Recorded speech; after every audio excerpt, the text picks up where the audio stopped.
Welcome to Rewired Sober, the podcast that tells the truth about why women drink and what it actually takes to stop. Spoiler alert, it's not a character flaw. It's your conditioning and the roles you were handed long before you ever picked up a drink. I'm your host, Kate Vitella. I have been an RN for well over 2 decades. I'm addiction trained, a psychiatric nurse, and a sobriety coach. And this is where we do science and soul work of a woman's recovery. So you can stop white knuckling this shit and actually start trusting yourself. I am a raging feminist, a fashion lover, and I swear a lot. So if that's for you, buckle up. Let's get down to business. Welcome back, everyone. As I say with a really cheery voice, today's episode of Rewired Sober is about rage. I just realized episodes 68, 69, and 70 are kind of going on a theme here. Good girl no more, and then diving into the black hole, and then the title, Cult Mentality. I'm like, wow, I'm going dark. And this is episode 71. Sacred Rage. So maybe episode number 72, I'll be like, sober girl summer, like, let's talk about really fun and light things. No, actually, I have something really cool to announce next episode. So today is going to be based on a topic I've been wanting to discuss and I've mentioned, and that is rage and how it can be sacred. And this is complex because, like I said, it's sacred as fuck. Also, because two things can be true, we don't want to live in, resentment and why me energy and ruminating and being angry. We don't want to stay there, but it's important to talk about it. And I'm going to get into how I handle this with my clients. But when I was prepping for this episode, I was like, yeah, I'm so dark. Like, what's going on lately that's so dark? And then, of course, true to Kate, I am listening to a fashion podcast and I hear Tish Weinstock come on, and she is a woman I really admire. She's a fashion and beauty editor, and she's talking about, of course, we're all dark right now. Of course, we're talking about goth culture right now. The world is fucking dark. And it just gave me permission, right, to embrace that part of me and that rebelling and that anger and this mentality of like tearing up the fucking rule book, especially right now. It's 2026. We are at war. Women's rights have been taken away. Religion's being weaponized against us. People are outwardly being hateful against my trans friends. And my Hispanic husband has to fear ICE. So yeah, I'm allowed to fucking be angry. Whew, okay, deep breath, here we go. And I'm sorry, I got to say this, but for everyone who has that let them tattoo on their arm, I'm going to say, let's add the word #bothered. Because, right, two things can be true. I'm midlife. I don't give a fuck about people's opinions of me. I don't really give two fucks. I am unbothered in a lot of areas of my life. Like, I'm not sweating the small stuff, and I'm certainly not sweating other people's opinions. But I am respecting the hell out of my rage these days. So if I want to be #bothered, that's okay. Anger is sacred, and that's what I'm going to be talking about. And not like mild irritation, not I need a self-care day, or I'm so irritated, I haven't had my coffee. I'm talking about the kind of anger that makes you stop and look at your life, your drinking, your relationships, the shit you tolerated. It makes you stop and go, are you kidding me? And so before we get too far into this, I want to tell you where we're going, because I know that this episode could be tough. If at first glance, it's like, oh, she's going to talk about anger. Like she's one of those coaches that likes her clients to be angry. No. But this is also not a calm down and regulate episode, because we're going to be talking about sacred rage and what happens when you stop suppressing yourself. And we're going to talk about early sobriety anger, why everything feels louder and more intense. And I'm going to break down anger versus resentment, because those are not the same things. And we're going to get into triggers, not as something you avoid, but something you understand. And of course, in typical Kate style, I'm bringing in some humor, because if you can't laugh at yourself a little bit, you're going to suffer way more than necessary. So I'm hoping to end with some practical ways to work with your anger, because this is so not about calming down, although the last episode might have been. But it's really about helping you understand what you're feeling and how to use it. And here's the truth right out of the gate. Feeling angry in this world, in this body, in sobriety, it doesn't mean you're doing it wrong. It doesn't mean you're broken. It just might mean you're finally paying the fuck attention. Because for so long, my experience has been, it's been pathologized. And when I look at this from a feminist lens, I can see now women's anger gets pathologized because it disrupts power structures, particularly those structures that rely on women being agreeable, accommodating, and easy to manage. So historically, when patriarchal institutions, or men, when there's anger on that end, when men express anger, it can be framed as like authority, strength. But when a woman does it, it's labeled very quickly as irrational, hormonal, unstable. And I don't think this reframing isn't accidental. It's a social control mechanism.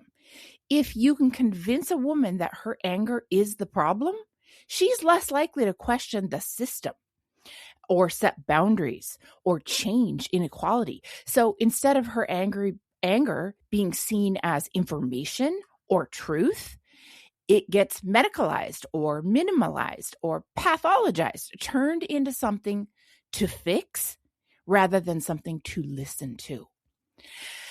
So let's talk about how this rage can be sacred. And there's sort of this awakening phase.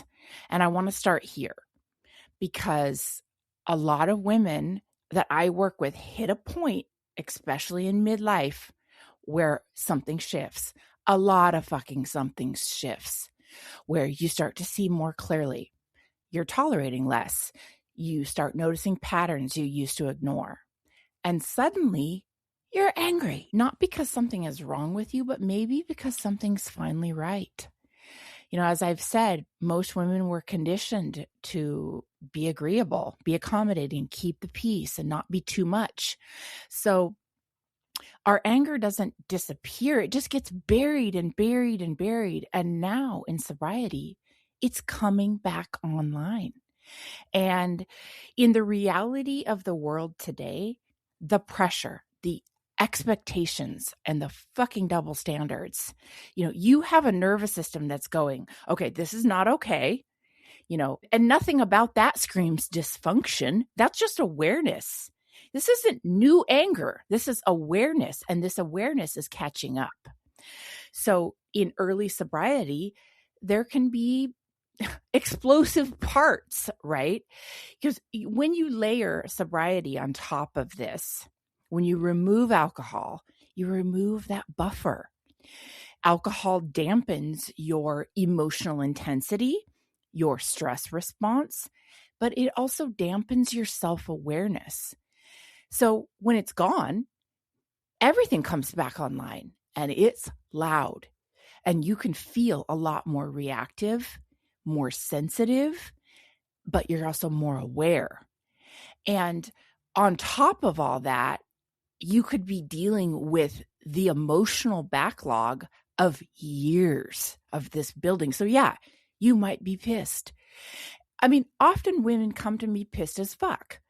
And I've learned not to bypass this. My earliest teachings in AA was, oh, girl, we got to work on those resentments.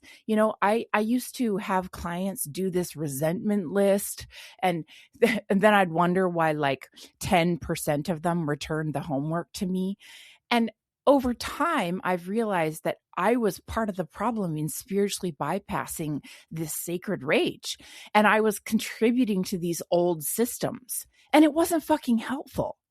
When women are coming to be mad as fuck, you could be mad at yourself at your decisions, at your family.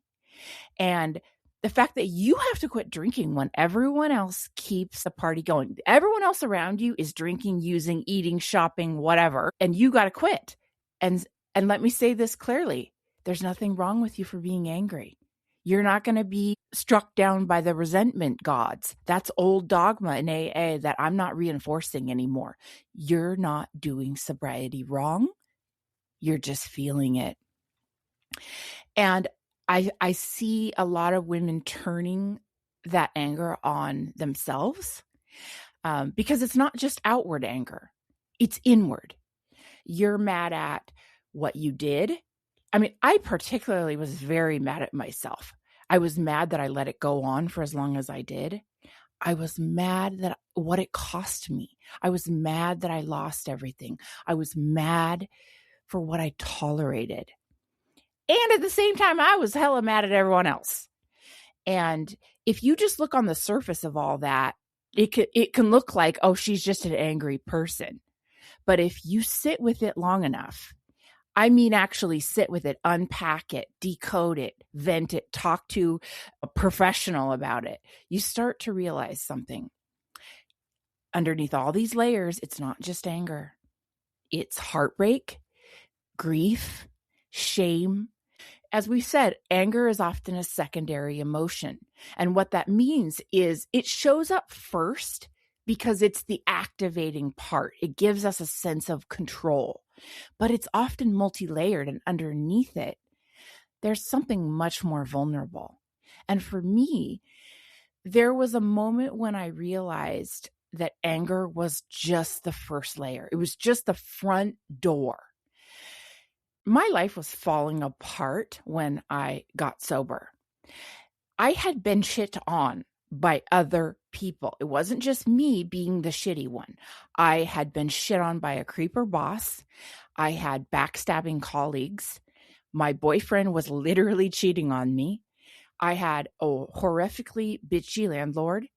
And I drank to the point of ridiculousness, right? That's on me. And I can be self-aware now. The part of me that was like, wow, what I really needed back then was a friend or someone to talk to.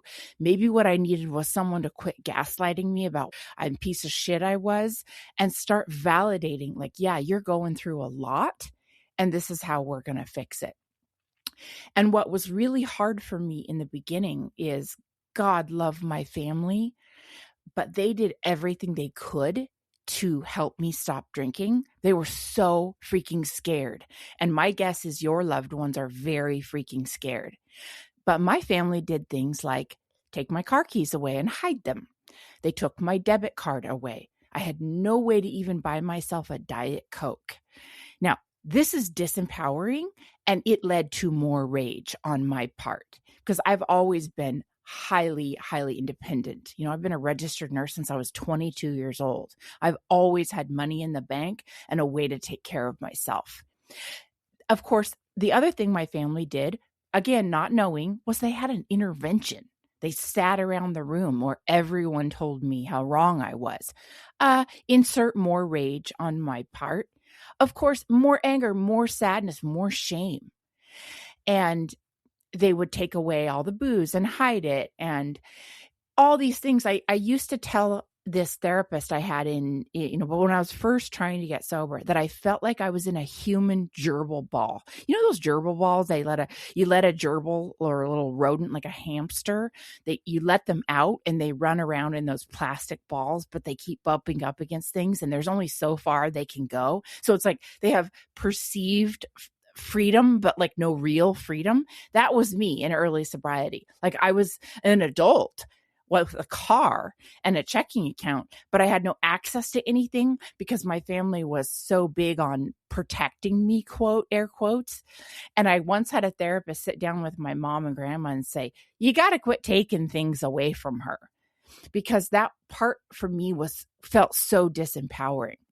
Now, again, in hindsight, it was complete fear, and I totally get it now. I'm a stepmom, sister, auntie, daughter. And if one of my loved ones was doing the shit that I was doing back then, I probably would take their car keys away too, out of sheer terror. But this is hard in early sobriety. And a lot of anger comes up because you're sort of like the victim and the perp at the same time. Like, you are your own worst enemy, but you don't have any insight into your behavior.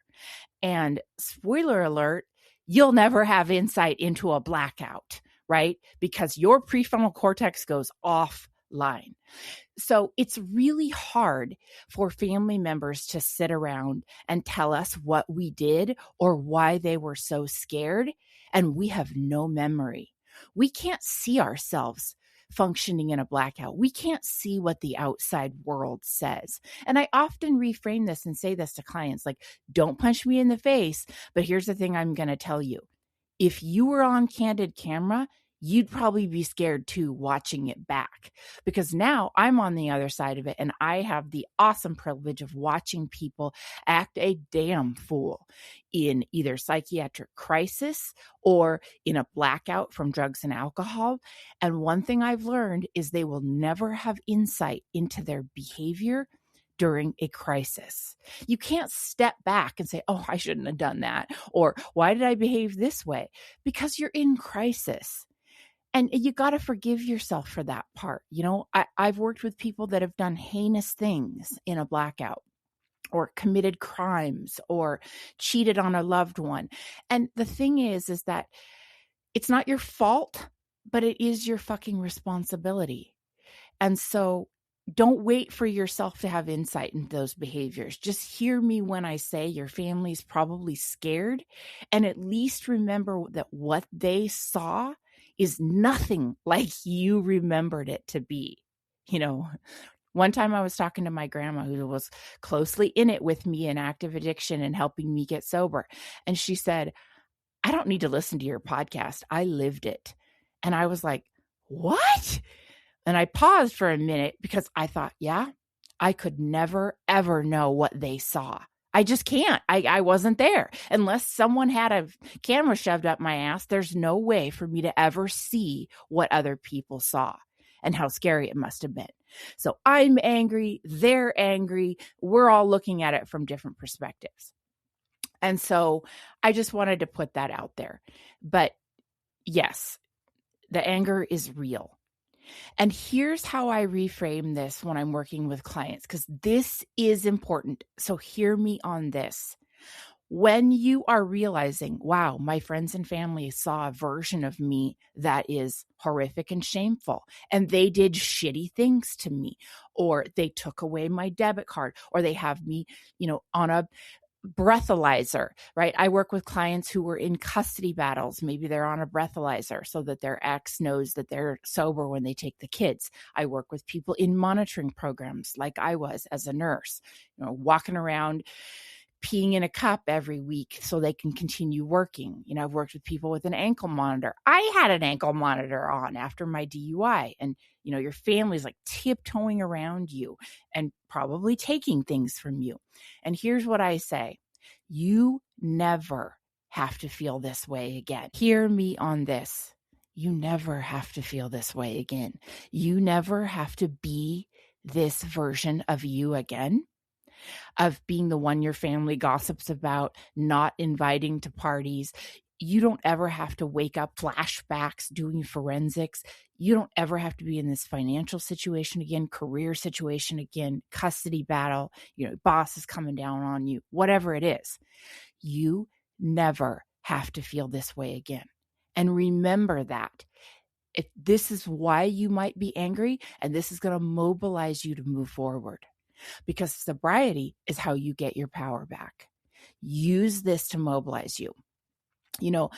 I was talking to a client one time who very poignantly made this example so clear. And she said, I had this moment when I realized what a racket it was to get a DUI, right? What a scam. You pay for the interlock, you pay the state, you pay the court fees, you pay. And it's like the state makes a lot of money off of you. And she's like, wow, this is like a scam. And to that end, she realized, fuck you, I'll never get a DUI again. One, I ain't got no 10 grand to be throwing at the state. And two, they are not there to rehabilitate me. This is all a financial thing, right? And the anger of that was like, I'll never do that again.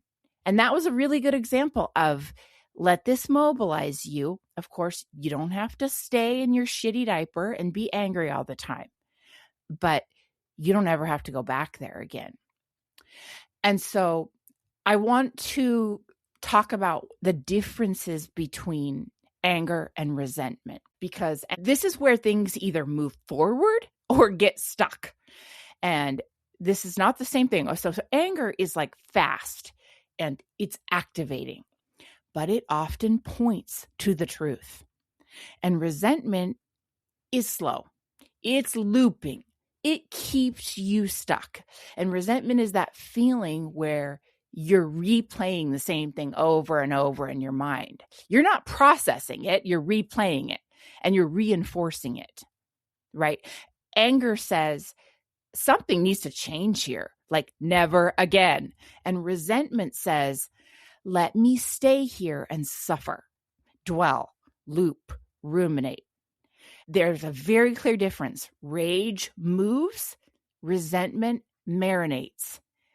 So again, I was hesitant to tackle this because it was drilled into me to remove all my resentments and anger in the beginning. And as you know, I am deprogramming a lot of that dogma and the 12 steps. And yet, again, two things can be true. There is truth to that. I don't want to be resentful. I don't want to live like that. I don't want to be looping and marinating over bullshit, but I'm also allowed to be angry. And so why this removing your resentments exercise seemed to be a problem for me and my clients, it comes up in a lot of recovery spaces, especially 12-step. But there's this idea that you need to let go of your resentments, right? Keep your side of the street clean. Look at your part in everything. And listen, there's a reason this exists. Historically, that guidance was meant to reduce the rumination and interrupt those blame loops and help people, men, take responsibility for their behavior. And for them, for some people, at some times that's helpful. But here's where it gets complicated, especially for women. Because many women don't have a problem avoiding responsibility. Women have a pattern of being overly responsible, taking all the blame, minimizing the harm done to them, and staying too fucking long and explaining away other people's bad behaviors. That's what women struggle with. So when I work with a woman like that, and I tell her, look at your part in it, it's no wonder what she's hearing is, this is your fault. No, it's fucking not your fault. It's not your fault. Again, it's your responsibility to handle. But there's a whole cascade of events contributing here. And a lot of it is conditioning for women. So while I do see some help in letting go of your resentments and cleaning up your side of the street, yada, yada, yada, yada, that was designed for a man's psychology. And this whole thing of like, what's my part in it? This could actually be damaging to women, because now instead of being able to process their anger, being able to allow the anger, she bypasses it. She skips the truth. She goes straight to guilt, shame, and self-correction. And the anger piece, it doesn't disappear. It could actually manifest into resentment. So what I've found that is more helpful is like, let's not jump straight to what's my part in it. Like, let's start with what actually happened here. What did I feel? And what was not okay for me? And let yourself fully acknowledge the hurt, the pain, the anger, the boundary that was crossed. And then later, you can look at pieces of, where do I want to take responsibility? Not as self-blame, but as self-leadership. as autonomy, because there is a difference between owning your behavior and taking responsibility for things that were never yours. So if we're looking at a really clean feminist reframe, it is not, how did I cause all these problems? It is, what kind of shit did I tolerate? And what do I need now? What changes moving forward? And that's more empowering, right? That's honest. And I feel like that actually prevents resentment from building. And recently, I have gone through a friend breakup with someone who this situation reminds me of, because I went along with a lot of ideas. I went along with a lot of plans. But for years, there was just like a micro resentment building because I didn't maybe have the same style, the same ideas. And I went along with things I really didn't agree on. And I didn't say anything. And little micro resentments started to build inside of me. But not at her for having her ideas, her clothing style, her whatever. I started almost getting resentful to myself. Like, why don't I speak up? Why am I allowing myself to be second fiddle? Why am I outsourcing my knowing? Right. And, as I dug deeper, it was like, why am I afraid here? I'm afraid to say anything. There were so many things in this relationship I was afraid to say anything about. I don't agree with a lot of things in 12-step recovery. I don't agree with certain fashion sense. I don't agree with certain marketing styles or speech or the way we show up on the internet, the way we fake things, or with the ways that we use AI. I don't agree with that. But, I acted shitty and bitchy in this relationship. And in hindsight, I did apologize for that. But when I step back from it, I can understand myself. Like, this is self-awareness, and have some compassion. And again, a bit of, I don't need to do that ever again. I don't need to follow the leader, because I also started seeing patterns, and part of me was just so afraid of speaking up. There were patterns, a lot of patterns in my life where I was following the leader, hence the last episode of Cult Mentality. So never again. And what I look at here is, what can I control about this? What is in my power? Because I'm definitely not controlling other people, places, or things, right? I have zero power over how people behave or the fucking weather. But what is in my power is me and how I respond. And I've gravitated away from those follow the leader type friendships. I'm deprogramming dogma. And I'm not putting myself in situations like that. And I think you'll find this on your sober journey too. You're not putting yourself in situations that lend to drinking or overeating, overspending, or, rage posting something toxic on social media, because that harms you. And I saw that about myself. That was harmful to me. And that's what I could control. So learning to channel that into like a never again action and self-understanding. And a lot of times I look back and I just laugh at myself, but with some healthy venting, after I've debriefed with someone safe, or journaled, or screamed into a pillow, or ran around the block a few times, I can take a deep breath and lighten the load a little bit. The other thing I wanted to talk about was triggers. Hashtag unbothered. I'm actually hashtag bothered because, triggers in sobriety obviously don't go away. They get louder. And I'm not talking about a trigger like a trigger to drink. That's kind of the way I frame up a craving, and that's a different topic. I'm talking about everyday shit that grinds on you and builds. And let's talk about what these triggers are actually showing you. Now, I had an old coach that used to tell me on repeat, your triggers are your teachers. They're your greatest teachers, and never waste a good trigger, because it's such a learning moment. Now, imparting that wisdom on someone who is heavily triggered, that's a treacherous path. You don't want to be spiritually bypassing that. So that is not what I'm telling you to do. Like, oh, that's triggering the fuck out of you. Well, what is that teaching you? Feel free to punch me in the face if I say that to you. But really what a trigger is doing is it's your nervous system asking you, like, have we been here before? And did it hurt?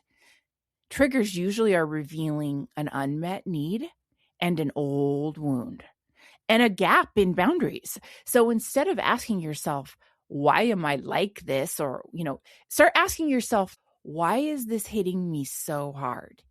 What does this remind me of? And what am I actually feeling? Like my last example with the resentments, what was triggering in me was fear and these little micro resentments of not speaking up and reminding me of my old past, like pick me self. And again, what am I scared of? What am I ashamed of? And that's where the work is, right? Not avoiding a trigger, but understanding them. That's how your triggers can be your teachers. And that's why the saying works of not to waste a good trigger. Because if you can drill in to what is this reminding me of? Why is this hitting me so hard? You often come across something that was buried under layers of other emotions. And I don't know about you, but when I drill down and I get to the root of something, I get actually the sense of relief. Like, oh, that's what it is. That's like 6th grade fat shaming or curly hair shaming or whatever, some old wound I have. Insecurity because I was smelly and poor, or that my calves are too big. And in high school, they called me calf woman or whatever, right? Drill down. Okay, so cliche. It's often about childhood or, your parenting or whatever, but there's real learning here. And for me, anytime I'm able to come across something that is a deeper, truer knowing of myself, it's like the pressure valve is released a little bit. And like I've said many times, I often don't get there through meditation because I'm a hyperactive spaz, but I will get there through journaling and funneling down toddler style of why, like I journal down toddler style. Why do I feel like this? Why? And then eventually I come to the core knowing of what it is. And that's how I work. And that's honestly how I coach. I'm sitting across from you, looking you straight in the face, asking you why. And oftentimes for the first time ever in your life, you're having to put words to stuff that maybe you've buried or that you didn't even realize you've.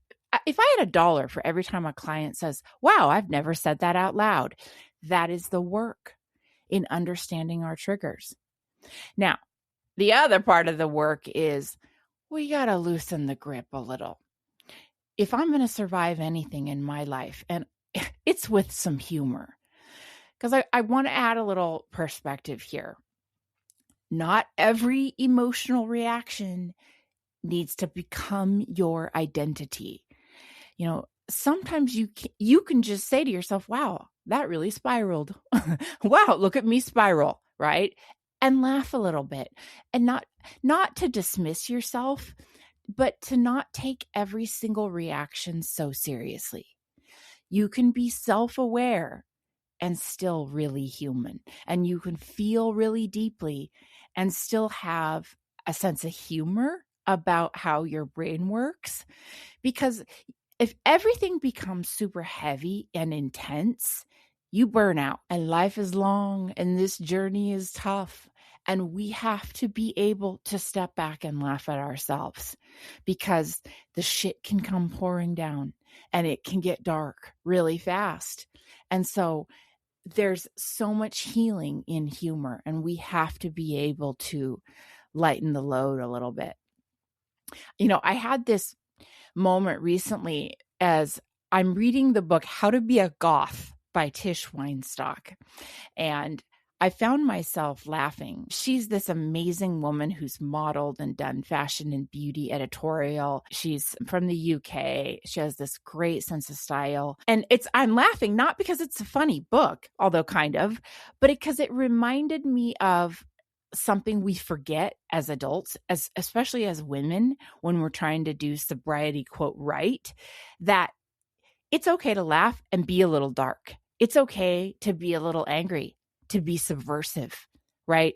There's this cultural pressure to come out on the other side of sobriety as this soft, glowing, endlessly grateful, perfectly regulated, whatever barf, mocktails and unicorns. And as I'm reading her book, I thought, or I could just fucking be myself. And once in a while, I want to wear head to toe black. And head to toe black also looks like depth, intensity. It can look like my dark, sarcastic sense of humor. It can also look like calling things out, not pretending everything is light and love and unicorns all the time. And honestly, it feels like relief sometimes. No, I'm not talking about head to toe black. I'm just talking about the freedom to be, because, not everything needs to be turned into some kind of healing aesthetic. Some of it can just be honesty, some irreverence, and a little bit of, are we fucking here now, right? And none of that makes you less evolved. Because I was actually not going to record this episode because I didn't want to go down a dark path. Because like I said before, all my episodes were starting to take a dark turn. And then I was listening to this podcast that Tish Weinstock was on. I am a podcast junkie. I love podcasts, and I love the realness, the unscripted parts, right? That's why I stop and tell stories in mine, because I have an agenda and I also have a lot of bullshit to say. But I'm listening to her on a podcast. They're talking about this book she wrote. And while I myself am not goth and I'm not really interested in dressing like a goth, I highly resonate with the subversive, subvert the status quo and sort of the rebellious aspects of it.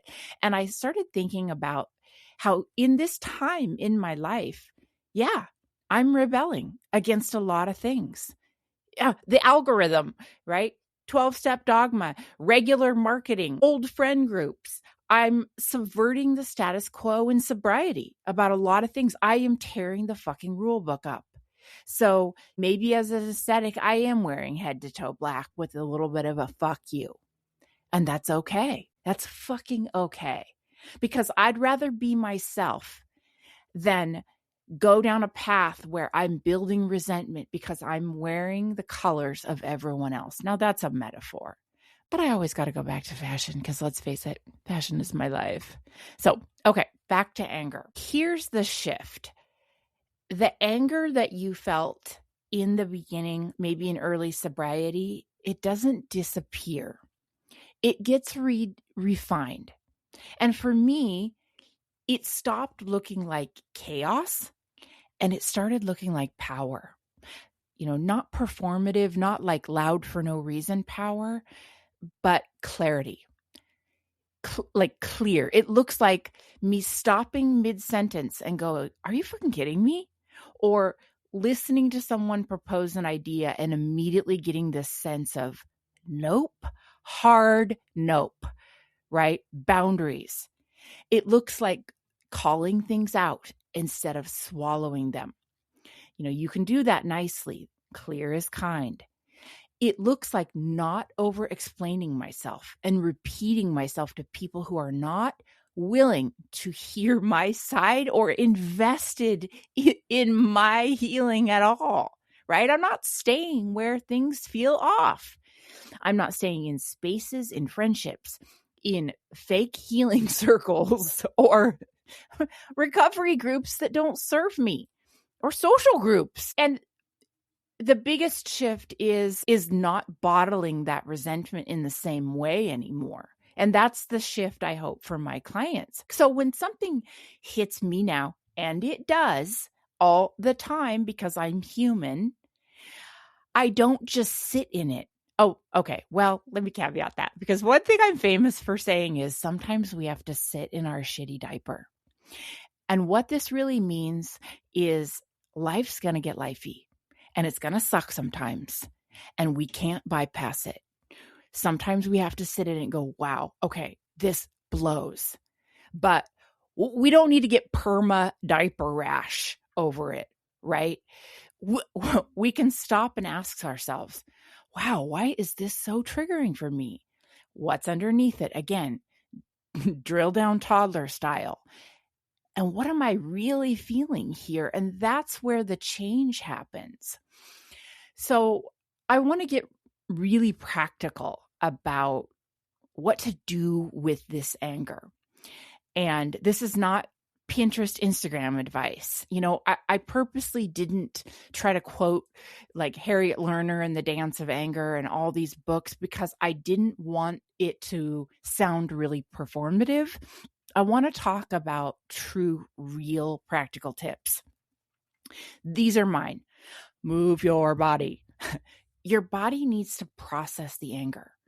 Walk it out, lift, move, shake it out, right? Scream into a pillow and really mobilize that. Shadow box if you have to. I have a punching bag in my garage.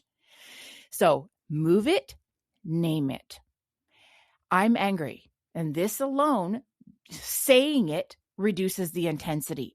And name it around people like me who are going to dive in and get curious about the anger with you and see this as a sacred portal of something deeper. Like, I'm going to sit with you and say, you know what?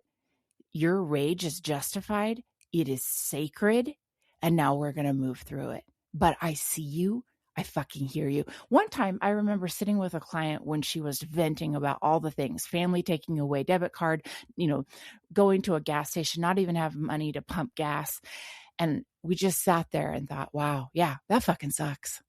And you are allowed to be angry over that. You're allowed to be angry that your life is falling apart, that you can't drink, that other people are drinking, right? But we're going to reframe that.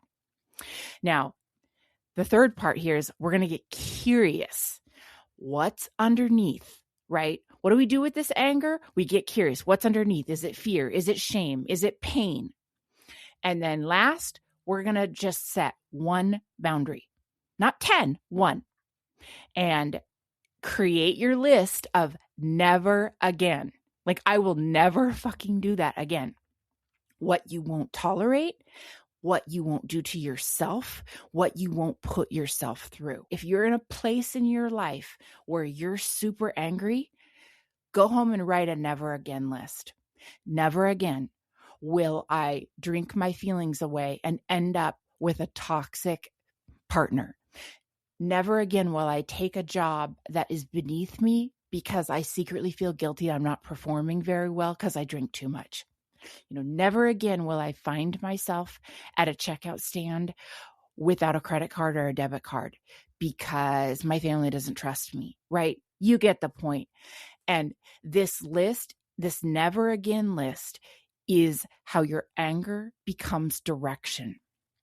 And I want you to recognize that right now in the world, it's fucking okay to be angry. Now, early sobriety is different than the state of the world, right? We got to be really clear on that. In early sobriety, you're going through different stuff. Your life is radically changing. So this conversation is different for people who've been sober a while. When you're newly sober, you're really cleaning out a lot of old baggage and shit. But overall, for women, I want us to have the permission to be angry and allow that to mobilize us to see it as sacred without getting labeled as a bitch. I mean, you don't need to become calm and #unbothered to stay sober. I mean, it helps, right? We want to regulate your nervous system and we want to calm down a little. But that's not the end goal for women. Calm down. If you tell me to calm down, them are fighting words. That's not the end goal. The end goal is to become someone who trusts her own signals, including anger. Because if you keep overriding your anger, you will keep overriding yourself. And when you override yourself and abandon yourself long enough, you look for other areas to help you escape. So in closing, you're not too angry. You're just finally clear. Being angry doesn't make you broken. It makes you human. It's okay to sit in your shitty diaper. It's fucking allowed. Come talk to me or someone you trust, or join a She Recovers meeting. Vent it out. We don't want you to get diaper rash. One of my favorite things Tommy Rosen says is, don't go into the shitty negative, neighborhoods in your mind and stay there alone, right? Don't go there and stay there alone. So I hope this was helpful. Still working on the audio, and I will catch you on the next one. All right, that's what I got for you today. If this hits, send it to a woman who needs to hear this shit, because we are not doing this alone. You can find me on Instagram and pretty much all the socials at Rewired Sober. The links are in my show notes if you want to work with me one-on-one and go deeper. I love you, mean it. Take care of yourself, and I'll catch you on the next one.